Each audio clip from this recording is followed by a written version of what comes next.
নমস্কার, বিবেকতীর্থ থেকে আবার চলে এলাম। আজকেও সেই শরৎ মহারাজেরই কথা।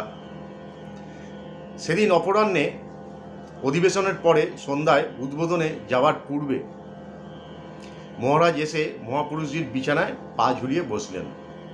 মহাপুরুষজি চেয়ারে বসে আমি হাঁটু গেড়ে শরৎ মহারাজের পায়ে মোজা পরিয়ে দিচ্ছিলাম।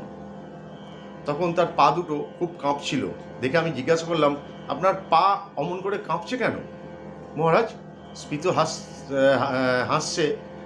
হাসছে তিনি বললেন, এ শরীরে আর কিছু আছে?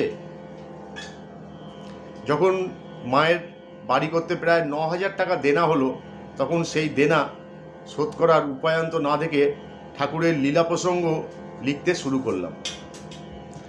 সেই সময় সকাল 7টার পর যে ওই একাসনে লিখতে বসতাম বেলা 1:30-2টো পর্যন্ত, তখন একবার পা ছড়াবারও সময় হতো না। এইভাবে রক্ত চলাচল বন্ধ হয়ে দুটো পা ক্রমশ প্রায় অবশই হয়ে গিয়েছিল। তা মায়ের বাড়ির দেনা তো শোধ হয়ে গেল।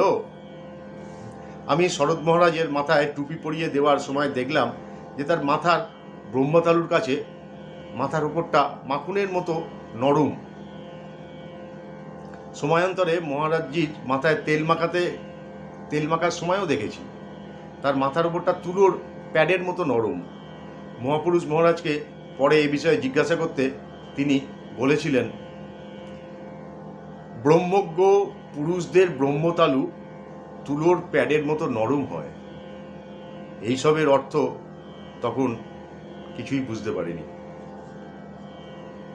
এটি স্বামী অপূর্বানন্দ অনুচ্ছেদ 2 দেব শিশু মহাপুরুষজির সঙ্গে শরৎ মহারাজের শেষ সাক্ষাৎ থেকে পড়ে শোনালাম।